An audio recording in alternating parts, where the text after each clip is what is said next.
Comment faire pour passer le cap et enfin arrêter de fumer?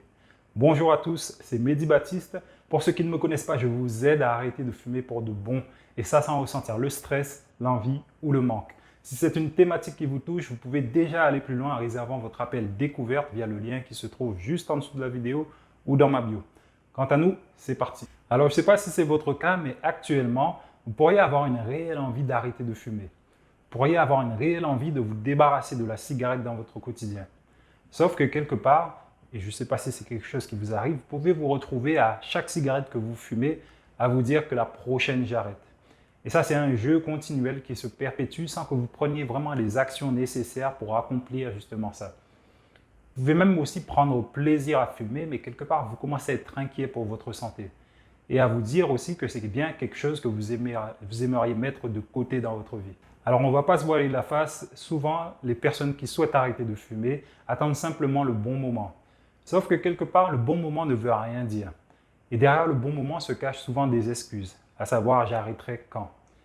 Et d'une certaine manière, si c'est quelque chose que vous vivez, encore plus si vous prenez plaisir à fumer, alors posez-vous simplement la question, comment saurez-vous que c'est le bon moment d'arrêter de fumer? Alors, en quoi cette question elle est intéressante? Elle est intéressante dans le sens que le moindre flou que vous pouvez avoir par rapport à quand allez-vous arrêter et comment saurez-vous que c'est le bon moment, le moindre flou que vous pouvez avoir par rapport à ça, ça laisse la place à remettre votre arrêt à plus tard. Et même attendre un événement extérieur qui va vous donner le déclic justement pour mettre en place les actions nécessaires pour votre arrêt. Et il arrive souvent aussi que cet événement extérieur ne suffise pas, même quand il arrive justement, à vous donner la motivation, à vous donner le courage, à vous donner l'envie nécessaire justement pour arrêter de fumer. Alors j'en prends pour preuve par exemple une grossesse.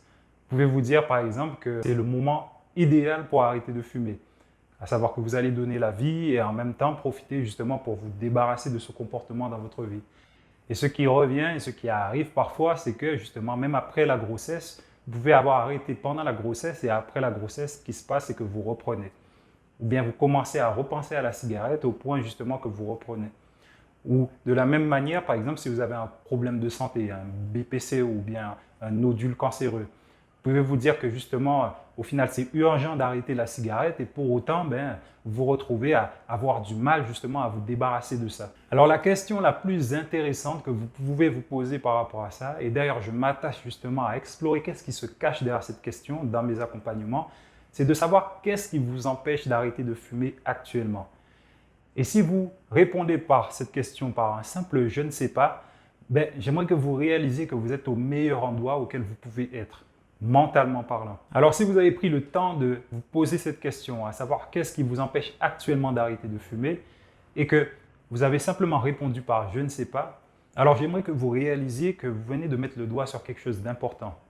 Et le fait que vous ne pouvez pas répondre à cette question veut simplement dire que ce comportement de fumeur est entretenu par quelque chose d'inconscient. Alors avant d'aller plus loin, j'aimerais déjà vous rappeler que la partie inconsciente de vous, c'est là où sont stockés vos apprentissages, là où est stocké vos valeurs, votre morale, votre éthique, c'est là où est stocké vos automatismes et c'est surtout la partie de vous là où se crée et là où se perpétuent les habitudes.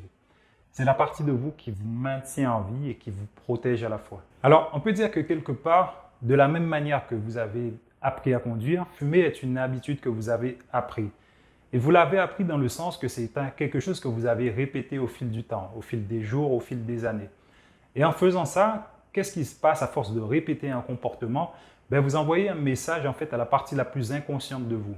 Vous lui envoyez un message comme pour lui dire que c'est quelque chose d'important pour vous et qu'il faut l'automatiser. Alors, qu'est-ce qui se passe une fois que votre inconscient a automatisé ce comportement de fumeur à force que vous l'ayez répété?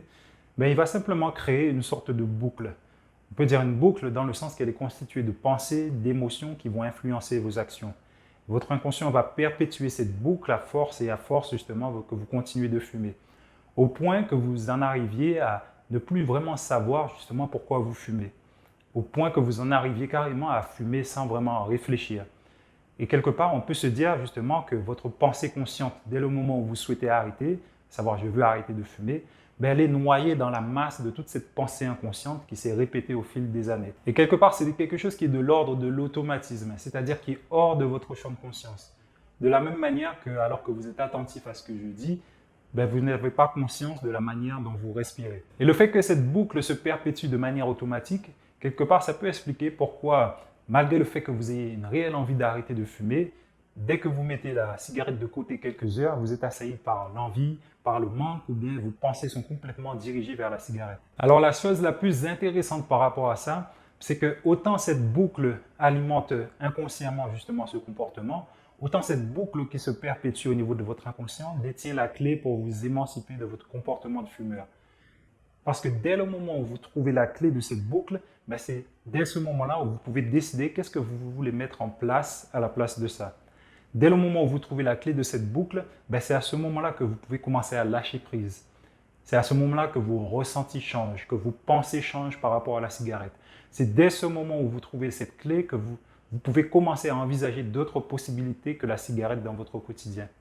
Et si ce n'est pas quelque chose que vous avez déjà vécu ou que vous avez encore vécu, vous pouvez simplement vous imaginer qu'est-ce que ça ferait justement d'être complètement indifférent par rapport à la cigarette. Et bien sûr, ne pas prendre en compte cet aspect psychologique dans votre arrêt, ça peut laisser une porte ouverte justement au fait de reprendre la cigarette. Ça peut laisser la porte ouverte à encore plus d'envie, à encore plus justement de tentatives d'arrêt et de reprise qui vous emmènent simplement à vous décourager et à culpabiliser, à finir par conclure que vous n'y arriverez jamais. Et en plus de ça, continuer justement de détériorer votre santé ou même d'avoir des problèmes financiers par rapport à ça. Alors, je ne sais pas quelle est la principale chose que vous pourrez retenir de cette vidéo. En tout cas, j'espère qu'elle vous aura été utile. Si vous souhaitez actuellement arrêter de fumer, vous pouvez réserver votre appel découverte via le lien qui se trouve juste en dessous de la vidéo ou dans ma bio. Quant à moi, je vous dis à la prochaine.